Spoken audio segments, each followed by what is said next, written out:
ricordo ancora di quella giornata. Avevo 7 anni. Il mio compleanno era passato da 2 settimane, ma la felicità era ancora lieta nel mio cuore. Mi ricordo che mio padre mi portò alle giostre. Andammo io e lui soli. Già da casa trepidavo al pensiero di quella gioia e vidi un carretto a fianco alle montagne russe che già da piccolo temevo. Quel carretto vendeva lo zucchero filato.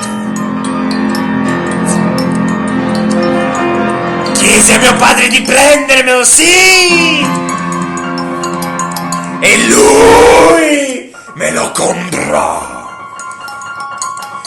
Babbo, grazie, gli dissi, e lo mangiai ancora ignaro di quanto fosse gustoso. Che buono quel zucchero filato! Tornai a casa dopo tanti giri sugli autoscontri col mio papino. Ma una cosa ancora rimaneva nella mia mente: quello zucchero filato.